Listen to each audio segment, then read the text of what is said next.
You should give it up. It's a waste for just you to have it. All right, I say, and my mother-in-law and sister-in-law beam with joy. What are they so excited about? I wonder. A month later, I get a frantic call from my sister-in-law.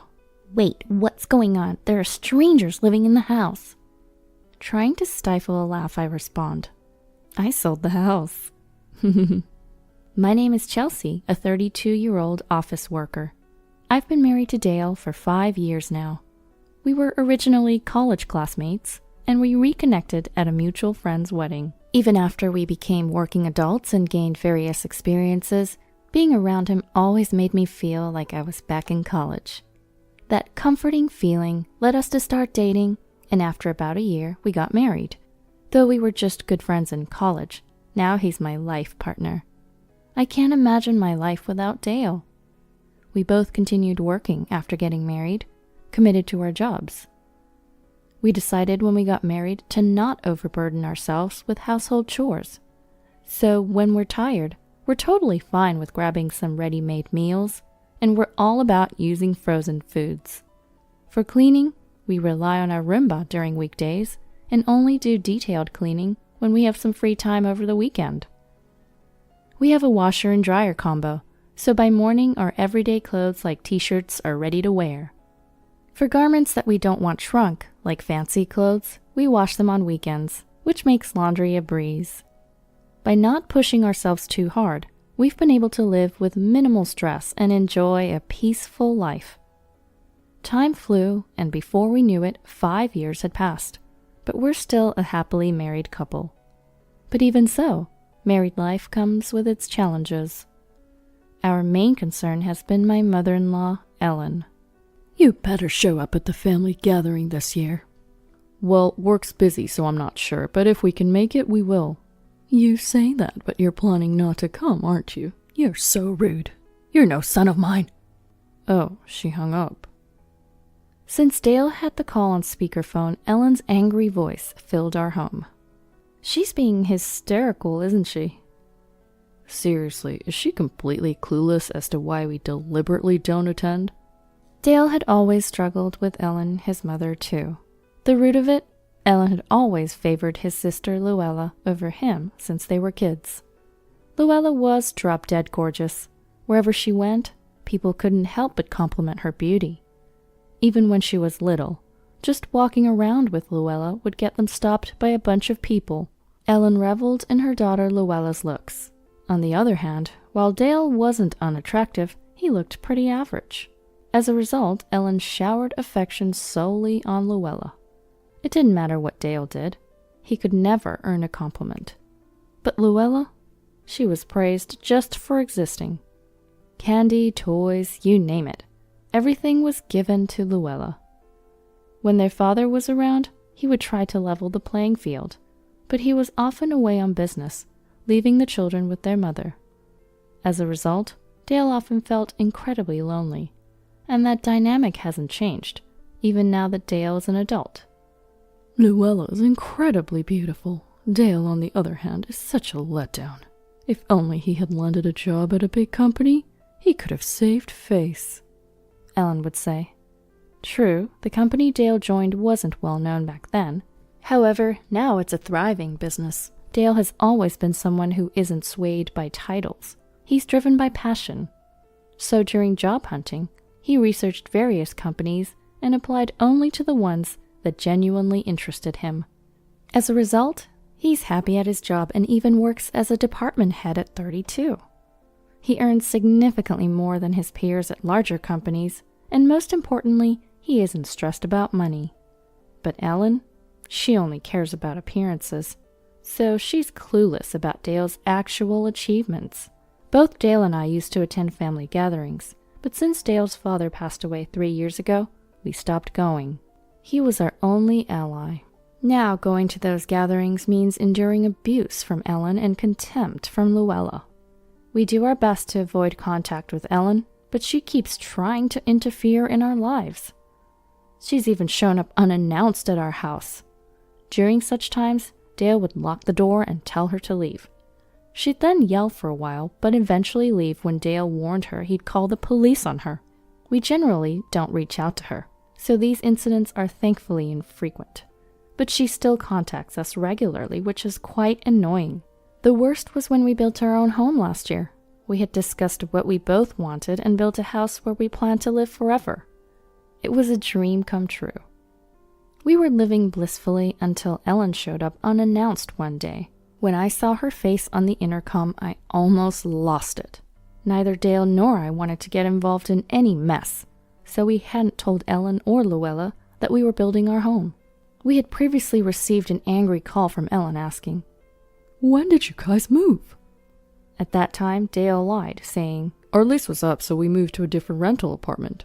We were in a panic, wondering how our new address got leaked despite our best efforts to keep it secret. "How did you know where we live, Mom?"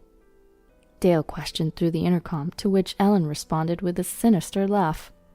"I followed you home from work, that's how." A chill ran down our spines at her words. She's a full-blown stalker. "Stop this nonsense. Don't you get that we're avoiding you? You can come here, but we're not letting you in," Dale firmly retorted. This made Ellen furious. "How dare you forget all I've done for you? You're no son of mine." "Well, I never wanted to be your son either. The only reason I stayed in that house was because of Dad." Dale shot back. Upon hearing this, Ellen screamed and yelled, but quietened down when Dale threatened to call the police. As emotional as she got, she apparently didn't want to be arrested. We were devastated that Ellen found out our address. The fear of being stalked by her was now real. So, Dale and I tried to come home together whenever possible, especially since I was afraid she might force her way in if I were alone. However, recently Dale got a new assignment that required him to work alone in Anchorage. Anchorage? "Yeah, we've only built this house a year ago and you have a job, so I'll have to go alone." I see. Though I felt lonely and anxious, I didn't want to get in the way of Dale's career. This assignment was a stepping stone for broader responsibilities and possibly a promotion. A dream job Dale had always wanted. So, I didn't want to be the one to hinder his path to his dreams. Thus began my days living alone in our spacious house we had built with future kids in mind. It felt even emptier than I had imagined. I filled my loneliness by video calling Dale during my days off. I managed to keep busy, sometimes even visiting my family home. But then, my worst fear happened. "Chelsea!" Whoa! Ellen suddenly grabbed my shoulders from behind. Hey, don't scare me like that. "Oh, sorry. You're heading home, right?" It seemed Ellen had realized that I was now alone. "Dale's on a long business trip, huh? Haven't seen you two coming home together recently." Ellen, that's stalking. "Really? First time hearing that a mother worrying about her son is stalking." You're not really worried, are you? You're just curious about the home we bought, aren't you? "Don't be absurd. I truly care and worry about my son." Ellen must have thought he could come into my house if it were just me, but there was no way I was letting her in. So I retraced my steps. "Hey, where are you going?" I just remembered I left something at the office. "You're going back to the office now?" Yes, I am. I thought saying this would make Ellen give up, but she didn't. She insisted on following me, even when I told her I would be fine without her. "It's dangerous for a woman to walk alone at night," she said, trying to tag along. At this point, it was downright creepy. The most dangerous thing was Ellen herself. I decided not to go to the office, but headed for my parents' home instead. "It's quite a distance to your workplace." We're almost there. It seemed Ellen finally realized when we stood right in front of my childhood home. "Isn't this your parents' house?" You were so persistent, I decided to come home. Want to come in? "No, thanks." Ellen stormed off, visibly upset. I watched her go and quietly smiled. My parents had already known I was coming, thanks to a quick text. They welcomed me warmly. For a while, I decided to commute from their house. If it were just a day, Ellen would probably be staking out my house. So, I chose to stay with my parents for about 2 weeks. Sure enough, I got a call from Ellen a few days in. She probably was keeping tabs on me. I ignored it and spent those 2 weeks at my parents', after which my dad drove me home. Ellen was nowhere to be seen, probably because she wouldn't dare show up in front of my parents. For a while, Ellen stayed away. But one evening, when I got home from work, there she was, waiting in front of my house. And not just her, Luella was there too. Long time no see, Chelsea. Hey. I've noticed you're not letting Mom into your house much. Not cool for a daughter-in-law, don't you think? And while checking out the exterior of the home I share with Dale, they said, Such a big house. It's totally wasted on Dale. Right? I think it'd be great for you and your husband to live in, Luella. What? What are these people even talking about? I've decided that from now on, this house will be for me and my husband. Dale still isn't back, so he's probably on some sort of solo work assignment, right? Whether he's on a long business trip or whatever, it doesn't matter. This house deserves someone as fabulous as me living in it. You're wasting it all by yourself. Hand it over. That's what Luella had the nerve to say. How much self-confidence does she have? But at that moment, an idea popped into my head. If you feel that strongly about it, let me consult with Dale. I took out my phone and called Dale, making sure to step away so Ellen and Luella couldn't hear. I told Dale the situation as well as the idea I'd just had. He was surprised, but said that if I was okay with it, then he was too. I hung up and returned to where Ellen and Luella were. You're right, perhaps the house would be better off in other hands. At this, Ellen and Luella beamed with delight. Congrats, Luella. Oh my gosh, getting a house like this is amazing. Now I can finally come over and visit this place. What are they even celebrating about? I locked the front door as I went inside, ignoring them.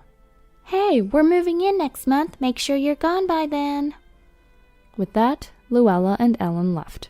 I immediately proceeded with the plan I had discussed with Dale. With help from my dad, everything went smoothly. It was hectic, but the outcome was exactly as I'd hoped. A month later, I got a frantic call from Luella. What the heck is going on? There are strangers living in the house. Suppressing a chuckle, I replied, I sold the house. What? Someone interested in real estate investment bought it. My dad's acquaintance from a real estate firm took care of it. They found a buyer right away, so I don't know anything about the current occupants. How could you sell it without telling me? Actually, I did consult with Dale before selling. That's not the point. We were supposed to move in. You even agreed. I only agreed that the house might be better off with someone else. Never said it would be you, Luella. Are you kidding me? We've already canceled our apartment lease. That doesn't matter to me. The one who moved here under a misunderstanding is you, Luella, right? Usually you'd buy the place, right? Do you actually think you can just waltz in and live here for free? Are you taking life too lightly or something? Oh, stop lecturing me. Look, I'm not even wasting my time lecturing you. I'm just stating what I think about your situation, Luella. You've been coddled by a mom who would stalk people and barge into their homes. So I guess it's not surprising you turned out this way. Ugh, you're so annoying.